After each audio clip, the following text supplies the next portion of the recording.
everyone. Today we're going to do a practice that I call pigeon 3 ways. So the first way we're going to do it is just regular traditional pigeon that you will probably do most times in class. So you can start in a dog pose.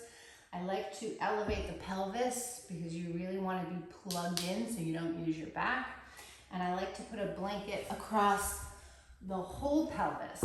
Traditionally, you might see someone put a blanket under the hip of the leg that's forward, under that butt, but that just encourages you to dump into that. So really what you want to plug in is in the middle. So I even make a little pop tent there, like a bicycle seat. So I'm really on my perineum, which is the center of the pelvis.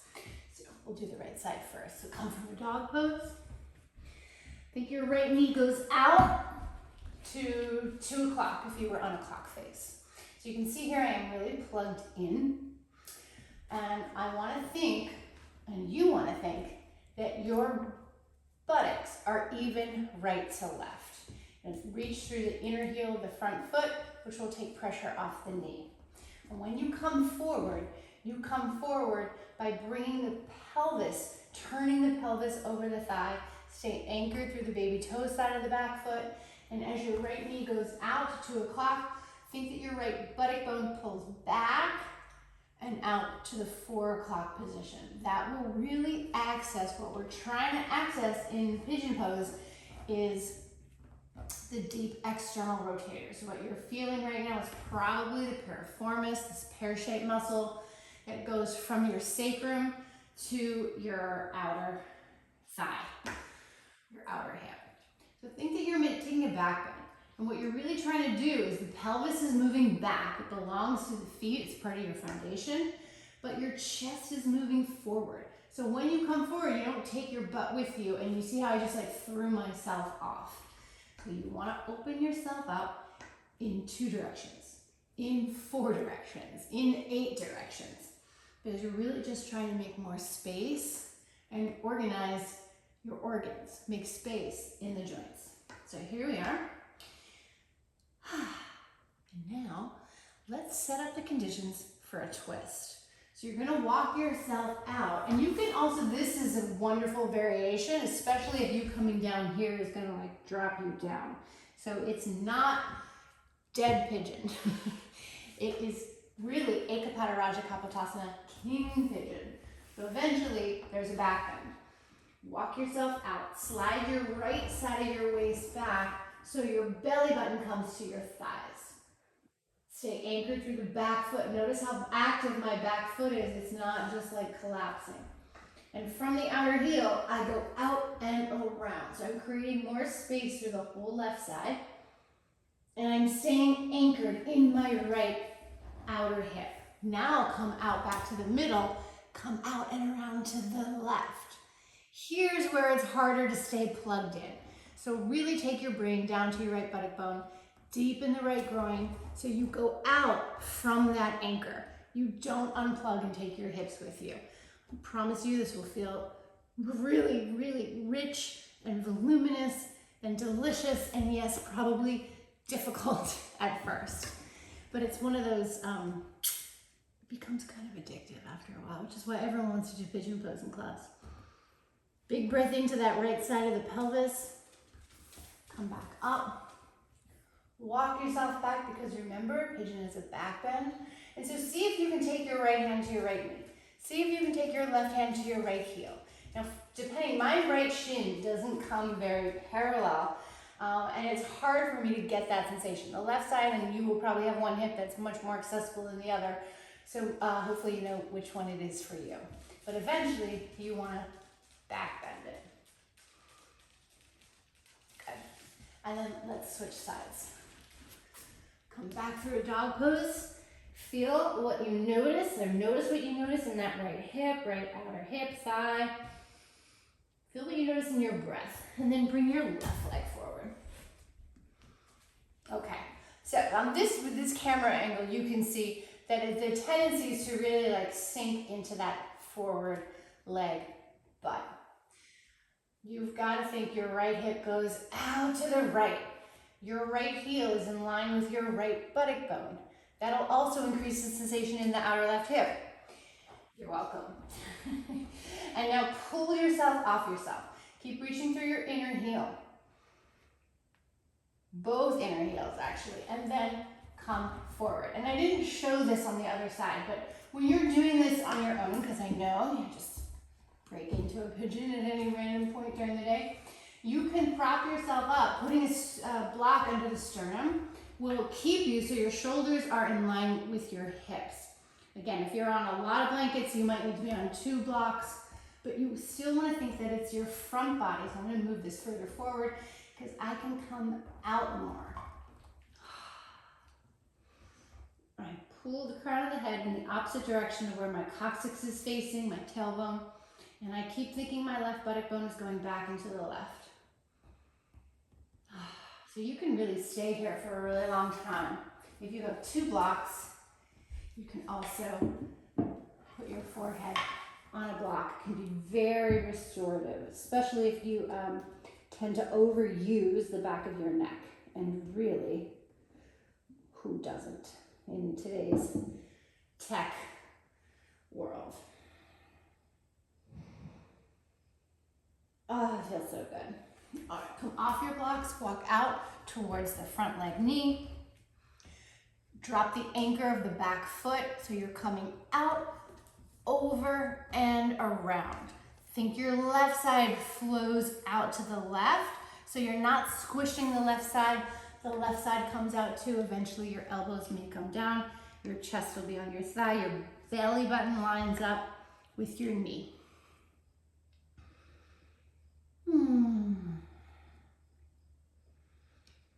And then come out and around to the right. I'm gonna move that out of the way. As I come forward, a piece of me goes back. So I'm always opening it up in 2 directions. Think that you have even weight in both fingertips. So if you're dumping in your left butt, you're going to be dumping in your left hand.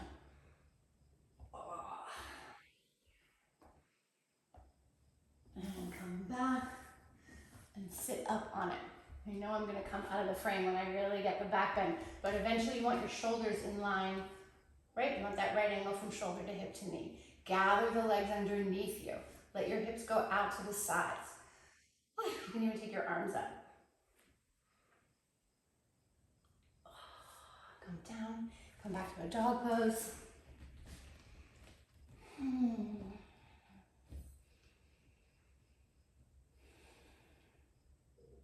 And then bring your knees down.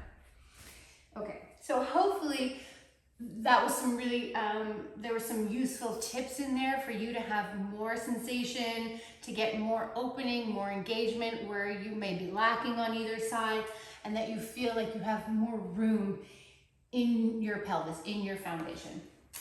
The next one I'm gonna do is the same, leg forward, weight bearing, but for people who feel like they can't get anywhere in pigeon and it just kind of doesn't feel like anything really, or for people who feel like their knee hurts in pigeon because you're weight bearing and you're kind of closed off the inside of the joint where the meniscus is, this one is really helpful.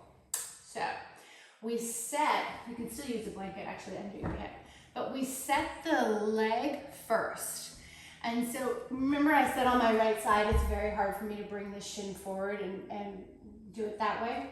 So this way, you're gonna come and you're gonna bring your right foot so the heel is in line with the knee. So if you're working with something with your meniscus or your knee hurts in the regular pigeon, this is a way to guarantee that you're gonna keep this open. You're gonna keep the length along the inner seam of the shin. So you keep reaching through the heel and you keep this space. The inner knee wraps to the outer knee. But look what's happening to my pelvis here, right? So I had to do this to set this. Without changing this, I'm gonna reach my back leg back and I'm gonna wrap my left butt out. Right now my left butt is at like 6:30. I wanna bring it around to 9. And that is where the work is. So left leg back. think. So if I'm here, my weight's in my right hand. I gotta bring it around. As I come off my right butt and bring my left butt around, I can find my outer left foot. Feel this in my outer right hip. But I'm also heavy in my hand. So again, I'm gonna kind of prop myself up so I can open up my fingertips wider, make it lighter, keep reaching through the inner heel, come around. Woo! It's different, and I hope you're feeling that too. And I hope you're feeling nothing in the knee. So you've got to go from there to there. And then come forward. So in your imagination, keep finding from your right buttock bone. The opposite is your left fingertips. So move that left armpit forward. Come into your left fingertips and come off your right butt. Oh, I just got a lot more movement. That is really getting into those deep 6, deep external rotators. And then back bend.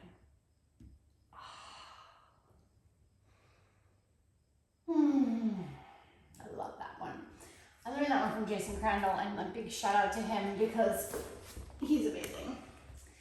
And now we'll do that on the other side. Left leg forward. All right, so I'm gonna step heel to knee to butt. I'm gonna come onto my left butt, bring my right knee to a right angle, so here I am really kind of sitting and really setting it. Now I'm not gonna move this, so the knee stays fixed and in a place where it's not hurting, right? When there's tightness in the hip, the knee takes the brunt of it. So right now you've set it so the knee is not gonna be compromised, and you're really gonna feel where you don't go, where it's tight. Bring your right leg back. And now get off your left butt. Keep reaching through the inner left heel. This is like all the opening here. And this is my easier side. Maybe it's your easier side. So keep wrapping that right butt to the right. Keep pulling the left buttock bone out and to the left. So the coccyx comes to 6. The right hand comes to 2. So find more weight in your right fingertips because you've brought your right butt around, because you've brought your left buttock bone back. Oh, you should be able to, every millimeter that you gain more towards the center, you should feel a bigger breath in. And then you can come forward. I'm just gonna say undone. Get off your left butt.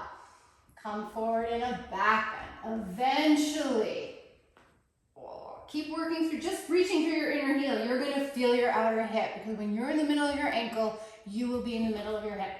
Eventually your elbows come down.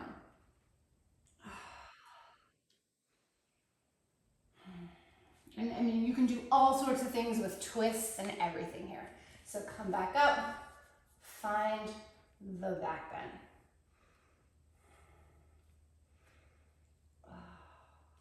And bring your back leg around. Come off your blanket. The last way that we're gonna do pigeon is pigeon on your back. Now this is one of my favorite things that I've been doing lately. I love this one.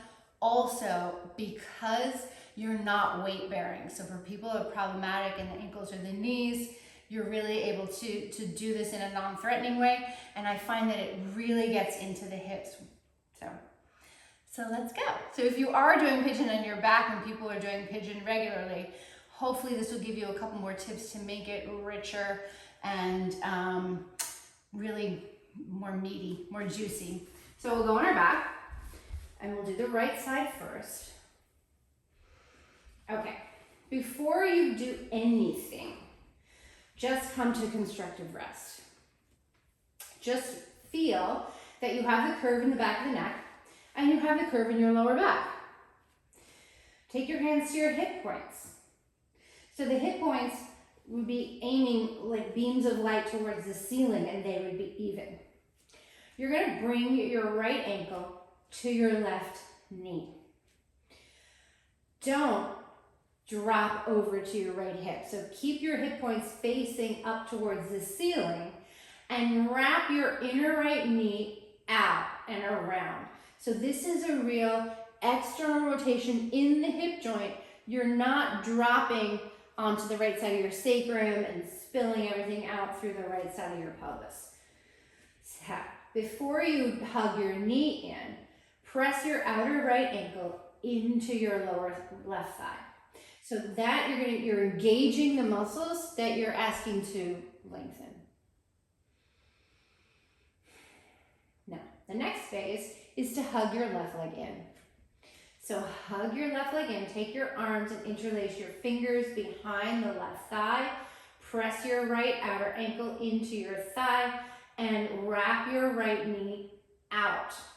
You can also use your right elbow as a boundary. So the more you hug your leg in, but what I don't want you to do is to don't lift your butt up off the floor. So you don't want to roll off of your sacrum. You want to keep that you're on the middle of your sacrum so you still have the curves of the spine. I am actively reaching through my inner heel, and I'm actively reaching, lengthening the inner shin all the way out through the inner knee. And then you will feel it in your outer hip, I guarantee you. Okay. This could be enough. This could be where you stay, especially because you're trying to hold the pelvis in line and work inside that hip joint. The left leg is going to straighten towards the ceiling. Take your left hand to your right heel, find the ball in mid-fit. Take your right hand to your right knee and find that ball in mid-fit.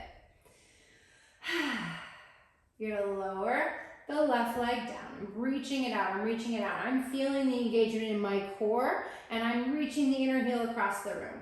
I'm reaching the crown of my head back behind me. And because I'm engaged in the core, I am now going to curl up the head, the neck, and the chest without putting the tension and the work in my neck.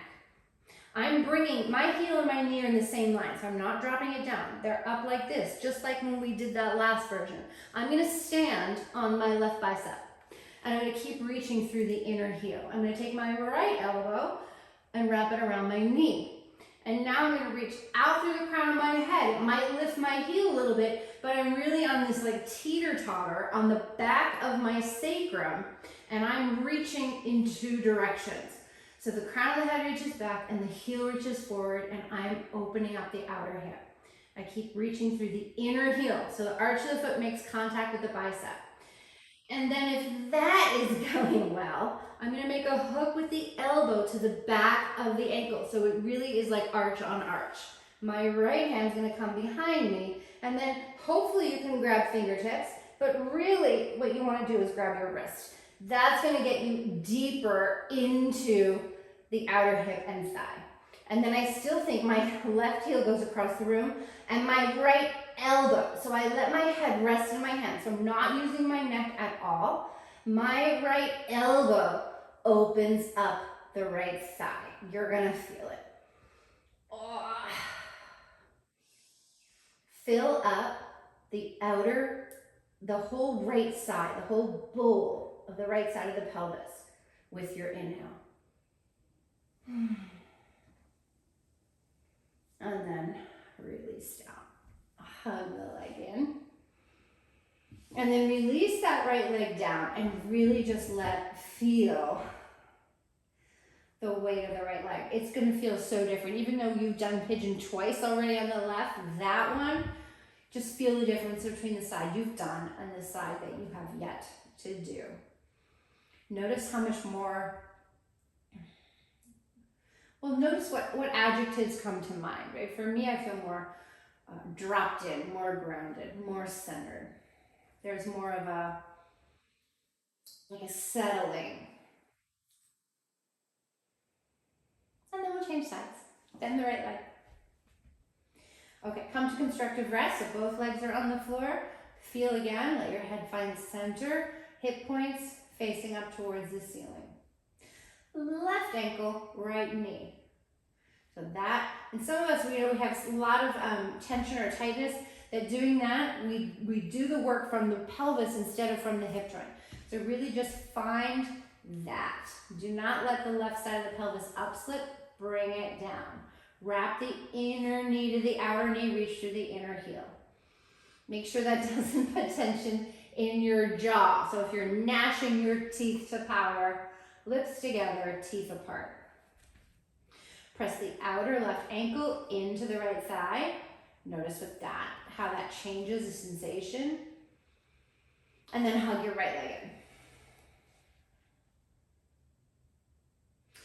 Okay, make sure you have it come off your sacrum. So like move your right knee further away from you so your arms are straight. So you don't want to muscle this with your upper body. This is all lower body. This is like a ground of being practice. So the arms are straight, the collarbones are broad, the armpits are deep. You're filling up. And then straighten your right leg. Take your right hand to your left heel, take your left hand to your left knee. Heel is in the same line as the knee, just like that last variation that we did. And then again, bring your attention to your core as you lower, lengthen the right leg, lower it down. Feel like you're getting more and more space in the hip joint. You are engaging the whole layers of the abdominal muscles on the right side. And then again, you're gonna curl up the head, the neck, and the chest by drawing your belly down. Good. Find the middle. Elbow to knee. Elbow to foot. So stand on your right bicep. Right heel is in line with the knee, and you're gonna bring your shin, so you're gonna bring your heel in as you lay back down. You're gonna be feeling this all in the outer underside of your hip, and then reach the crown of the head. So you're opening up the throat all the way around the skin of the neck is even, and reach that bottom, that straight leg. Reach it, reach it, reach it, reach it, reach it. Big breath into the left side of the pelvis. Take your right arm underneath, make a hook. Take your left arm behind you. So you see my elbows in the middle, my head is resting in my hand. I'm not using my neck muscles at all. Go for the bind. Fingertips to fingertips. You're gonna be feeling your outer hips, but if you can, get that like acrobat grip. Each hand holds the wrist. See how that floated my right leg up more? Well, now I can really open it up. So eventually your heel and your head are on the same line.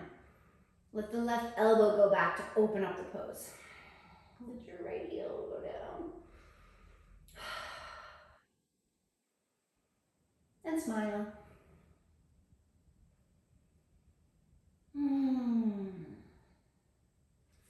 And release. Hook your left leg in.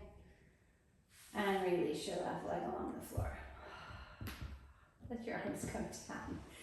Actually, let yourself take a little mini shavasana.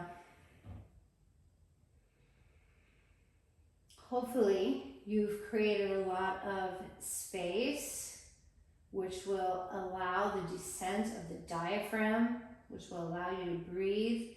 And you may even have the sensation that you can breathe and fill up the pelvis, which you fill up the lower lobes of the lungs.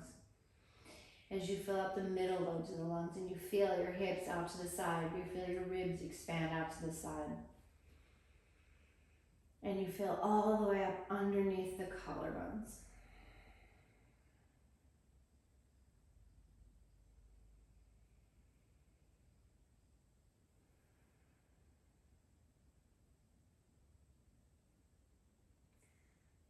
Remind yourself to let the head be heavy on the ground. To let the pelvis be heavy on the ground. And to feel the contact of each shoulder blade.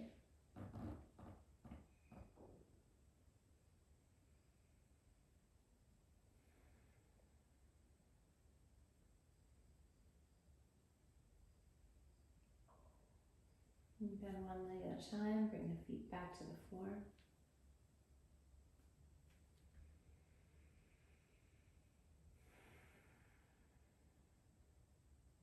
Take your hands to your belly.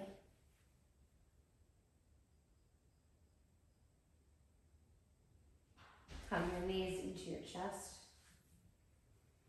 And either roll to the side and press yourself up, or rock up to sit. And that is Pigeon 3 ways. Have a wonderful day.